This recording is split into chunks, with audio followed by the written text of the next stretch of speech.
ಕೊಪ್ಪಳದ ಸ್ಟೋರಿ ನೋಡಿದ್ರಿ. ಇನ್ನು ಕಾರವಾರದಲ್ಲೂ ಕೂಡ ಪೆಟ್ರೋಲ್ ಬೆಲೆ ಏರಿಕೆಯ ಬಿಸಿ ಗ್ರಾಹಕರನ್ನ ತಡ್ತಾ ಇದೆ. ಪ್ರೀಮಿಯಂ ಮತ್ತು ಸ್ಪೀಡ್ ಪೆಟ್ರೋಲ್ಗಳ ಬೆಲೆ ಏರಿಕೆಯಾಗಿದೆ. ಮಧ್ಯಪ್ರಾಚ್ಯ ಯುದ್ಧದ ಹಿನ್ನೆಲೆಯಲ್ಲಿ ಪೆಟ್ರೋಲ್ ದರ ಹೆಚ್ಚಳ ಆಗಿದೆ. ಕಾರವಾರದಲ್ಲಿ ಪ್ರೀಮಿಯಂ ಪೆಟ್ರೋಲ್ ದರದಲ್ಲಿ ಹೆಚ್ಚಳ ಆಗಿದ್ದು ₹2.17 ಜಾಸ್ತಿಯಾಗಿದೆ.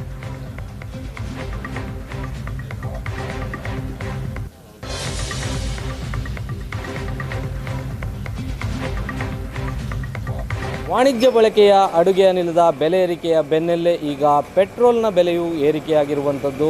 ಕಾರವಾರದಲ್ಲಿ ಪ್ರೀಮಿಯಂ ಪೆಟ್ರೋಲ್ನ ಬೆಲೆ ₹2.17 ಏರಿಕೆಯಾಗಿರುವಂಥದ್ದು. ನಾವೀಗ ಕಾರವಾರದ ಸರ್ದಾರ್ಜಿ ಪೆಟ್ರೋಲ್ ಬಂಕ್ನಲ್ಲಿದ್ದೇವೆ.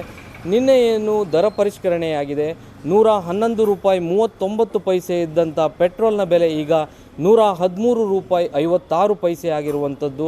ಈ ಪ್ರೀಮಿಯಂ ಪೆಟ್ರೋಲ್ನ ಬೆಲೆ ಲೀಟರ್ ಒಂದಕ್ಕೆ ₹2.17 ಈಗ ಕಾರವಾರದಲ್ಲಿ ಏರಿಕೆ ಕಂಡಿರುವಂಥದ್ದು. ಮಧ್ಯಪ್ರಾಚ್ಯ ದೇಶಗಳ ಯುದ್ಧದ ಹಿನ್ನೆಲೆಯಲ್ಲಿ ದೇಶದಲ್ಲಿ ಏನು ಭಾರೀ ಪ್ರಮಾಣದಲ್ಲಿ ಪೆಟ್ರೋಲಿಯಂ ಉತ್ಪನ್ನಗಳ ಅಭಾವ ಸೃಷ್ಟಿಯಾಗಿತ್ತು. ಆ ಅಭಾವದ ಹಿನ್ನೆಲೆಯಲ್ಲಿ ಪೆಟ್ರೋಲಿಯಂ ಉತ್ಪನ್ನಗಳ ಮೇಲೆ ಬೆಲೆ ಏರಿಕೆ ಆಗ್ತಾ ಇರುವಂಥದ್ದು. ಈ ಮೊದಲು ವಾಣಿಜ್ಯ ಬಳಕೆಯ ಅಡುಗೆ ಅನಿಲದ ಮೇಲೆ ಬೆಲೆ ಏರಿಕೆಯಾಗಿರುವಂಥದ್ದನ್ನು ನಾವು ನೋಡ್ಬೋದು. ಈಗ ಪ್ರೀಮಿಯಂ ಪೆಟ್ರೋಲ್ನ ಬೆಲೆಯಲ್ಲಿ ಏರಿಕೆಯಾಗಿರುವಂಥದ್ದು.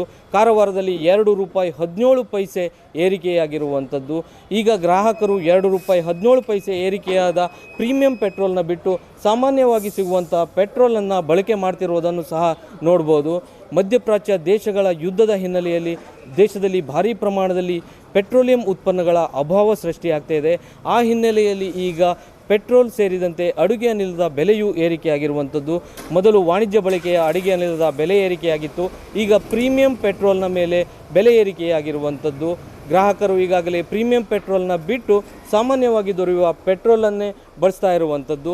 ಒಟ್ಟಾರೆ ಏನು ಮಧ್ಯಪ್ರಾಚ್ಯ ದೇಶಗಳ ಯುದ್ಧ ಇದೇ ರೀತಿ ಮುಂದುವರಿದಲ್ಲಿ ಇನ್ನು ಭಾರತದಲ್ಲಿ ಭಾರೀ ಪ್ರಮಾಣದಲ್ಲಿ ಪೆಟ್ರೋಲಿಯಂ ಉತ್ಪನ್ನಗಳ ಬೆಲೆ ಏರಿಕೆಯಾಗುವ ಸಾಧ್ಯತೆ ಇದೆ.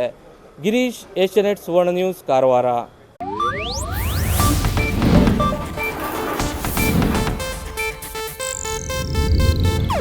ಇದು ಏಷ್ಯಾನೆಟ್ ನ್ಯೂಸ್ ನೆಟ್ವರ್ಕ್ ಪ್ರಸ್ತುತಿ.